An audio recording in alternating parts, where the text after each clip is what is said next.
ಮಗಳಿಗಾಗಿ ಕಟ್ಟಿಕೊಂಡವಳನ್ನೇ ಬಿಟ್ಟ ಪಾಪಿ ಪತಿರಾಯ.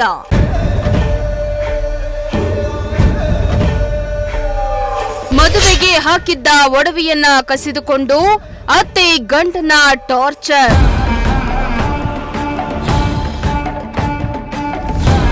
ಎಸ್ ವೀಕ್ಷಕರ, ಇತ್ತೀಚೆಗೆ ಜನರಿಗೆ ಅದೇನಾಗಿದ್ಯೋ ಗೊತ್ತಿಲ್ಲ, ಮದುವೆ ಅನ್ನೋ ಪವಿತ್ರ ಬಂಧಕ್ಕೆ ಅರ್ಥವೇ ಇಲ್ಲದಂತಾಗೋಗಿದೆ. ಕೆಲ ಹೆಂಗಸರು ತಾಳಿ ಕಟ್ಟಿದ ಗಂಡನನ್ನ ಬಿಟ್ಟು ಬೇರೊಬ್ಬನ ಜೊತೆ ಸಂಬಂಧವನ್ನಿಟ್ಟುಕೊಂಡು ಸಂಸಾರವನ್ನ ಹಾಳು ಮಾಡಿಕೊಳ್ತಾ ಇದ್ರೆ, ಕೆಲ ಗಂಡಸರು ತಮಗೆ ಮುದ್ದಾದ ಹೆಂಡತಿ ಮಕ್ಕಳಿದ್ರು ಅವರನ್ನ ಬಿಟ್ಟು ಇಟ್ಟುಕೊಂಡವಳಿಗಾಗಿ ಸಂಸಾರವನ್ನ ಹಾಳು ಮಾಡಿಕೊಳ್ತಿದ್ದಾರೆ. ಇದೀಗ ತುಮಕೂರು ಜಿಲ್ಲೆ ಕುಣಿಗಲ್ನಲ್ಲಿಯೂ ಅಂತಹದೇ ಒಂದು ಪ್ರಕರಣ ಬೆಳಕಿಗೆ ಬಂದಿದೆ.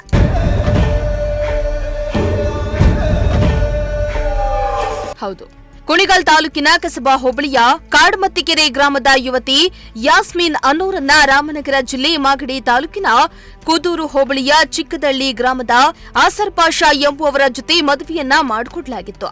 2020ರಲ್ಲಿ ಬಹಳ ಅದ್ದೂರಿಯಾಗಿ ಇವರಿಬ್ಬರ ಮದುವೆ ಕೂಡ ನಡೆದಿತ್ತು. ಆದರೆ ಮದುವೆಯಾಗಿ ಮುದ್ದಾದ ಮಗುವನ್ನ ಕೈಗೆ ಕೊಟ್ಟ ಆಸರ್ ಪಾಷಾ ಹೆಂಡತಿಯನ್ನ ಅರ್ಧದಲ್ಲೇ ಕೈ ಬಿಟ್ಟಿದ್ದಾನಂತೆ. ಹೆಬ್ಬೂರ್ ಹತ್ರ ಚಿಕ್ಕಳ್ಳಿ ಅಂತ ಊರಿಗೆ ಮದುವೆ ಮಾಡಿಕೊಟ್ಟಿದ್ದಾರೆ. ಮದುವೆ ಮಾಡಿಕೊಟ್ಟಿದ್ದು ಫಸ್ಟ್ನೇ ದಿನನೇ ಕರ್ಕೊಂಡೋಗಿ ನನ್ನನ್ನು ನಮ್ಮ ಅತ್ತೆ ಮನೆಯಲ್ಲಿ ನಾನು ಒಡವೆ ಎಲ್ಲ ಬಿಚ್ಚಿಸ್ಕೊಂಡು ನಾನು ಕೇಳಿದ್ಕೆ ಒಡವೆ ಬಿಚ್ಕೊಡಲ್ಲ ಅಂತ ಹೇಳಿದ್ಕೆ ಯಾರ್ದು ಇಲ್ಲ ಒಡವೆ ನಂದು ಅಂತ ಹೇಳಿ ನಮ್ಮ ಅತ್ತೆ ಹೊಡ್ದು ನನಗೆ ನಮ್ಮ ನಾದಿನಿ ಜುಟ್ಟೆಲ್ಲ ಹಿಡ್ಕೊಂಡಿದ್ರು. ನೈಟಲ್ಲೇ ಹಿಡ್ಕೊಂಡು ನನ್ನನ್ನು ಒಡವೆ ಎಲ್ಲ ಬಿಚ್ಚಿಸ್ಕೊಂಡ್ರು. ನನ್ನ ಗಂಡ ಪಕ್ಕದಲ್ಲಿದ್ರು ಯಾಕೆ ಹೊಡಿತೀರಾ ಅಂತಲೂ ಕೇಳಲಿಲ್ಲ. ನಾನು ಹೊಡೆದ್ರಲ್ಲ ಅಂದ್ಬಿಟ್ಟು ಎಲ್ಲ ತೆಗೆದು ಕೊಟ್ಬಿಟ್ಟೆ. ನನ್ನ ಗಂಡನ ಹೆಸರು ಅಸ್ರಾರ್ ಪಾಷಾ ಅಂತ, ಅವ್ರ ತಾಯಿ ಹೆಸರು ನಜಮ್ ಬಿ ಅಂತ, ಅವ್ರ ಅಪ್ಪನ ಹೆಸರು ಕರೀಂ ಪಾಷು ಅಂತ. ಅದೆಲ್ಲ ಮಾಡಿ ನನಗೆ ಹೊಡ್ದು ಕಿತ್ಕೊಂಬಿಟ್ರು ನೈಟಲ್ಲೇನೆಯ. ಅಲ್ಲಿಂದ ನಾನು ಕೊಟ್ಬಿಟ್ಟು ನಮ್ಮ ತಾಯಿ ಮನೆಗೆ ನಮ್ಮ ಅಮ್ಮಾರಿಗೆ ಫೋನ್ ಮಾಡಿ ಹೇಳಿದ್ರೆ ನೋವು ಪಟ್ಕೋತಾರೆ ಅಂತ ಏನೂ ಹೇಳಲಿಲ್ಲ. 3 ತಿಂಗಳು ನನಗೆ ಅಲ್ಲಿ ಇಡ್ಸ್ಕೊಂಡು ಊಟ ಸತಾನೂ ಹಾಕಿಲ್ಲ. ನನಗೆ ಊಟ ತಿನ್ನೋಕೋದ್ರೆ ಹಿಡ್ಕೊಂಡು ಹೊಡಿಯೋರು ನಮ್ಮ ಅತ್ತೆ, ನಮ್ಮ ನಾದಿನಿದಿರೆಲ್ಲ ಹೊಡಿಯೋರು. 4 ಗಂಟೆ 5 ಗಂಟೆ ಆದ್ರೂ ಊಟ ತಿನ್ನೋಕೋದ್ರೆ ತಟ್ಟೆ ಕಿತ್ಕೊಂಡ್ಬಿಡೋರು. ಇನ್ನು ಮದುವೆಯಾದ ಮೊದಲ ದಿನವೇ ಅತ್ತೆ ಮತ್ತು ಗಂಡನಿಂದ ಯಾಸ್ಮಿನ್ಗೆ ಟಾರ್ಚರ್ ಶುರುವಾಗ್ಬಿಟ್ಟಿತ್ತಂತೆ. ಯಾಸ್ಮಿನ್ಗೆ ಮದುವೆಗೆಂದು ಹಾಕಿದ್ದ ಎಲ್ಲಾ ಒಡವೆಗಳನ್ನ ಕಸಿದುಕೊಂಡು ಅತ್ತೆ ಟಾರ್ಚರ್ ನೀಡ್ತಾ ಇದ್ರಂತೆ. ಇನ್ನು ಗಂಡ ಮತ್ತು ಅತ್ತೆಯ ಟಾರ್ಚರ್ ಅನ್ನ ತಾಳಲಾರದೆ ಯಾಸ್ಮಿನ್ ತವರು ಮನೆಗೆ ಬಂದಿದ್ದು, ಇದನ್ನೇ ದುರುಪಯೋಗ ಪಡಿಸಿಕೊಂಡು ಗಂಡ ಮತ್ತೊಬ್ಬಳ ಜೊತೆ ಚೆಲ್ಲಾಟವಾಡ್ತಿದ್ದಂತೆ. ಏನ್ ಕಾರಣಕ್ಕೆ ಅಂದ್ರೆ ದುಡ್ಡು ಇಸ್ಕೊಂಡ್ ಬಾ ತಾಯಿ ಮನೆಯಲ್ಲಿ ಅಂತ ಹೊಡಿತಾರೆ. ಎಷ್ಟು ಅಂತ ಅವರು ಕೊಡ್ತಾರೆ. ಅವರು ಕೊಟ್ಟು 2-3 ಸತಿ ದುಡ್ಡು ಕೊಟ್ರು ಇಸ್ಕೊಂಡ್ ಬಾ ಅಂತ ಹೇಳಿದ್ರು. ಹೊಡಿಯೋದು, ನನಗೆ ಊಟ ತಂದಾಕಿಲ್ಲ, ನನ್ನ ಮಗುಗೂ ನೋಡೋಕ್ಕಿಲ್ಲ, ನನ್ನನ್ನು ಹೊಡೆದು ಇದು ಮಾಡೋರು. ಎಲ್ಲಿ ಹೋದ್ರೂ ಅಲ್ಲಿ ಕಂಪ್ಲೇಂಟು ಕುಣಿಗಲ್ ಸ್ಟೇಷನಲ್ಲಿ ಕಂಪ್ಲೇಂಟ್ ಕೊಟ್ಟಿದ್ದಕ್ಕೆ ಅಲ್ಲೂ ನ್ಯಾಯ ಮಾಡಿ ಮಾಡಿ ಕಳಿಸಿದ್ರು. ಮತ್ತೆ ಊರಿಗೂ ಕರ್ಕೊಂಡು ಹೋದ್ರು. ತಿರ್ಗಾ ಮತ್ತೆ ಅದೇ ರಿಪೀಟ್ ಮಾಡಿದ್ರು. ಚಟ ಅವ್ರಿಗೆ ಇದೆ, ಕೆಟ್ಟ ಹ್ಯಾಬಿಟ್ ಇದೆ, ಎಣ್ಣೆ ಕುಡಿತಾರೆ, ಬಂದು ನೈಟಲ್ಲಿ ಹೊಡಿತಾರೆ. ನಮ್ಮ ಅತ್ತೆನೂ ಸಪೋರ್ಟು. ಒಡವೆ ಎಲ್ಲ ಕಿತ್ಕೊಂಡ್ರು. ನಂದು ಏನು ಹುಡುಗಿ ಚಟ ಇದೆ ಅವ್ರಿಗೆ. ನನ್ನನ್ನು ಸರಿಯಾಗಿ ನೋಡಲಿಲ್ಲ, ಮಾಡಲಿಲ್ಲ, ಹೊಡಿಯೋದು ಬಿಡಿಯೋದು ಎಲ್ಲ ಮಾಡಿದ್ರು. ನಾನು ಒಡವೆ ಕೊಟ್ಟಿಲ್ಲ, ನನ್ನ ಸಾಮಾನೆಲ್ಲ ಅಲ್ಲೇ ಅವ್ರ ಹತ್ರನೇ ಇದೆ. ಮತ್ತು ಅವನಿಗೆ ಈಗ ರೀಸೆಂಟಾಗೆ ಒಂದು 15 ದಿವಸದ ಮುಂಚೆ ಮದುವೆ ಮಾಡೋಕ್ಕೆ ಅಂತ ಹೊರಟಿದ್ರು. ಅದು ನನಗೆ ವಿಷಯ ಗೊತ್ತಾಗಿ ಕೇಳಿ ನಾನು ಅವ್ರಿಗೆ ಫೋನ್ ಮಾಡಿ ನಮ್ಮ ಅತ್ತೆ ಕೇಳಿದ್ಕೆ ಮಾಡೋದೇ ಕಣೆ, ಮಟ್ಟದೆ ನಿನಗೇನು, ನೀನಿಲ್ಲದೆ ಹೋದರೆ ಇನ್ನೊಬ್ಳನ್ನ ತೊಗೊಂಡು ಬರ್ತೀನಿ ಅಂತ ನಾನು ಅರ್ಧದಲ್ಲೇ ಕೈ ಬಿಟ್ಬಿಟ್ಟಿದ್ದಾರೆ. ನಂದೊಂದು ಮಗು ಇದೆ, 4 ವರ್ಷದ ಮಗು ಇದೆ. ಅವ್ರ ಹತ್ರ ಅಫೇರ್ ಇದೆ ಸರ್, ಅಫೇರ್ ಇದೆ ಅವ್ರದ್ದು. ತುಂಬ ಜನ ಹುಡುಗಿರ ಹತ್ರ ಮಾತಾಡ್ತಾನೆ, ಮೆಸೇಜ್ ಮಾಡ್ತಾನೆ. ಕೇಳಿದ್ಕೂ ಅದಕ್ಕೂ ಹೊಡ್ದು ಅವನು ಹಿಡ್ಕೊಂಡು ನಾನು ಮಾತಾಡೋದೇನೆ ಮಾಡೋದೇನೆ ಅಂತ ಹಿಡ್ಕೊಂಡು ಹೊಡೆದಿದ್ದಾನೆ ನನಗೆ.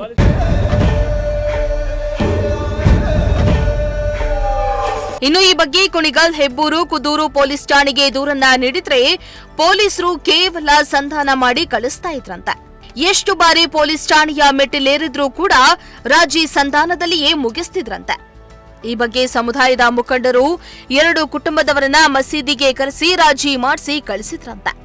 ಆದ್ರೆ ಟಾರ್ಚರ್ ಮಾತ್ರ ಇನ್ನೂ ಕಡಿಮೆಯಾಗಿಲ್ವಂತೆ. ಅವನು ಕುಡ್ಕೊಂಬರೋದು, ಹೊಡೆಯೋದು, ಇದು ಮಾಡೋದು. ಅವರು ಮದುವೆ ಮಾಡ್ಕೊಂಡಿದ್ದು ಯಾವ್ದಕ್ಕೋಸ್ಕರ ನಮ್ಮ ದುಡ್ಡುಗೋಸ್ಕರ ಒಡವೆ ಕೊಡ್ತಾರೆ, ಇದು ಕೊಡ್ತಾರೆ ಅಂತ ಮಾಡಿ ಅವರು ಕಿರ್ಕುಳ ಕೊಡ್ತಾರೆ. ತುಂಬ ಕಿರ್ಕುಳ. ನಮ್ಮ ತಂಗಿ ಫೋನ್ ಮಾಡಿ ಹೇಳೋದು, ಈ ಥರ ಕೊಡ್ತಾ ಇದ್ದಾರೆ ಅಂತ ಹೇಳೋದು ನಮಗೆ. ಆ ಥರ ಎಲ್ಲ ಮಾಡಿದ್ದಾನೆ. ಶ್ರೀಮಂತರು ಅಂತ ಹಾಂ ಅದು ಅವ್ರು ದುಡ್ಡು ಕೊಡ್ತಾರೆ, 3 ಜನ ಅಣ್ಣ ತಮ್ಮದಿರು ದುಡ್ಡು ಕೊಡ್ತಾರೆ ಅಂತ ಇದು ಮಾಡ್ಕೊಂಡು ಅವ್ರು ಇದು ಮಾಡ್ಕೊಂಡು ಫ್ಯಾಮಿಲಿ ಯಾವ ಥರ ಇತ್ತು ಅಂತ ಅವ್ರ ಫ್ಯಾಮ್ಲಿ ಬಡವ್ರದೇ, ಅವ್ರದ್ದೇನು ಥರ ಇಲ್ಲ. ನಾವು ಏನಂತ ಕೊಟ್ಟರು ಅಂದರೆ ಒಬ್ಬನೇ ಮಗ, ಅಕ್ಕ ತಂಗಿದ್ರು 3 ಜನದ ಮದುವೆ ಆಗ್ಬಿಟ್ಟದೆ, ಒಬ್ಬನೇ ಮಗ ಚೆನ್ನಾಗಿ ಸಾಕೊಂಡು ಹೋಗ್ತಾನೆ ಆ ಥರ ತಿಳ್ಕೊಂಡು ಅವನು ನಮ್ಮ ಕೆಲಸ ಮಾಡ್ತಾಯಿದ್ದ ಎಂಬ್ರಾಯ್ಡಿಂಗು. ಅದಕ್ಕೋಸ್ಕರ ನಾವು ಏನಾದರೂ ಮಾಡಿ ನಾವು ಮಾಡ್ಕೊಳ್ಳೋಣ ಅಂತ ಇದು ಮಾಡಿಬಿಟ್ಟು ಅವರು ತುಂಬ ಇದು ಮಾಡಿದ್ರು, ಫೋರ್ಸು. ನಾವು ಕೊಡಲ್ಲ ಅಂತ ಸೆಂಟ್ರಲ್ ಹಂಗೂ ಹೇಳಿದ್ರು, ಇಲ್ಲ ಬೇಕೇ ಬೇಕು ಕೊಡಿ ನೀವು, ಈ ಥರ ಹುಡುಗಿ ನಮಗೆ ಸಿಗಲ್ಲ ಹಂಗೆ ಅಂತ ಹೇಳಿ ಮಾಡ್ಕೊಂಡು ತುಂಬ ಕಿರುಕುಳ ಕೊಟ್ಟಿದ್ದಾರೆ ಅವರು. ನಡುನೀರಲ್ಲಿ ಕೈ ಬಿಟ್ಟು ನಡುವೆ ಕೈ ಬಿಟ್ಟಿದ್ದಾನೆ, ಅವನು ಅಲ್ಲಿ ಇಲ್ಲಿ ಕುಡ್ಕೊಂಡು ತಿರುಗ್ತಾನೆ, ಹೊಡೆಯೋದು ಬಡಿಯೋದು ಎಲ್ಲ ಒಟ್ಟಾರೆ ಏನಾಗಬೇಕು? ಏನಿಲ್ಲ ಸರ್, ನಮಗೆ ನ್ಯಾಯ ಸಿಗಬೇಕಷ್ಟೇ, ನಮ್ಮ ತಂಗಿಗೆ ನ್ಯಾಯ ಸಿಗಬೇಕಷ್ಟೇ. ಬೇರೆ ಹುಡುಗಿರು ಯಾರು ಹುಡುಗಿ ಕೊಡಬಾರ್ದು ಅವನಿಗೆ, ನನ್ನ ತಂಗಿ ಭಾಳ ಆಡೋದು, ಯಾರ್ದು ಭಾಳ ಹಾಳಾಗಬಾರ್ದು. ಜೊತೆಗೆ ಕೆಲ ದಿನಗಳಿಂದ ಗಂಡ ಆಸರ್ ಪಾಷಾಗೆ ಮತ್ತೊಂದು ಮದುವೆ ಮಾಡಲು ಪ್ಲಾನ್ ಮಾಡ್ತಿದ್ರಂತೆ. ಹೀಗಾಗಿ ತನ್ನ ಜೀವನದಂತೆ ಮತ್ತೊಬ್ಬರ ಜೀವನ ಹಾಳಾಗಬಾರದು, ಅವನಿಗೆ ಶಿಕ್ಷೆಯಾಗಬೇಕಂತ ಪತ್ನಿ ಯಾಸ್ಮಿನ್ ಒತ್ತಾಯಿಸಿದ್ದಾರೆ.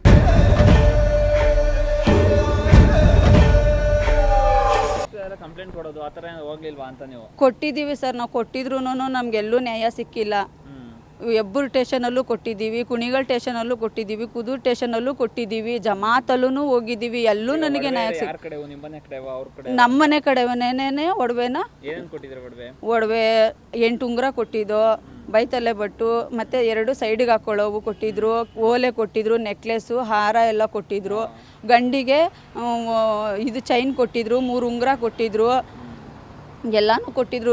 ನೈಟಲ್ಲೇ ಎಲ್ಲ ಇಟ್ಕೊಂಡೋಗಿ ಬೆಳಗ್ಗೆ ಡೇಗೆ ಎಲ್ಲನೂ ಗಿರ್ವಿ ಇಟ್ಬಿಟ್ರು. ನನ್ನ ಮುಂದೆಲ್ಲ ತೊಗೊಂಡೋಗಿ ಗಿರ್ವಿ ಇಟ್ರು. ಮುಂದೆ ಆಲ್ರೆಡಿ ಆಗೋಗಿದ್ರು. ಅದು ನನಗೆ ವಿಷಯ ಗೊತ್ತಾಗಿ ಅವತ್ತು ಇದನ್ನು ಮಾಡಿದ್ಕೆ ಯಾರ್ದು ಸರ್ ಮುಂದಾಗವ್ರೆ ಸರ್. ಆಗಕ್ಕಾಗಬಾರ್ದು, ನನಗಾಗದ್ರೆ ಯಾವ ಹೆಣ್ಮಕ್ಳಿಗೂ ಆ ಥರ ಮೋಸ ಆಗಬಾರ್ದು. ನನಗೆ ಎಲ್ಲೋದ್ರೂ ನ್ಯಾಯ ಸಿಗಲಿಲ್ಲ, ನನಗೆ ನ್ಯಾಯ ಕೊಡಿಸಿ. ಮತ್ತು ಅವ್ನಿಗೆ ಯಾರು ಹೆಣ್ಮಕ್ಳಿಗೆ ಯಾರು ಹೆಣ್ಣು ಹುಡುಗಿ ಕೊಡಬಾರ್ದು ಅವನಿಗೆ. ಅದೇನೇ ಇರಲಿ, ಮುದ್ದಾದ ಹೆಂಡತಿ ಮತ್ತು ಮಗುವನ್ನ ನೋಡಿಕೊಳ್ಳಲಾಗದೆ ಅವರನ್ನ ತವರಿಗೆ ಅಟ್ಟಿರುವ ಪಾಪಿ ಪತಿರಾಯ ಇದೀಗ ಮತ್ತೊಂದು ಮದುವೆಯಾಗೋಕೆ ಹೊರಟಿದ್ದು, ಅನ್ಯಾಯಕ್ಕೊಳಗಾದ ಹೆಂಡತಿ ಇದೀಗ ಕಣ್ಣೀರಿಡ್ತಿದ್ದಾಳೆ. ಕ್ಯಾಮರಾ ಪರ್ಸನ್ ಹರೀಶ್ ಜೊತೆ ದೀಪಕ್ ಕೆಂಕೆರೆ, ಪ್ರಜಾಶಕ್ತಿ ಟಿವಿ, ತುಮಕೂರು.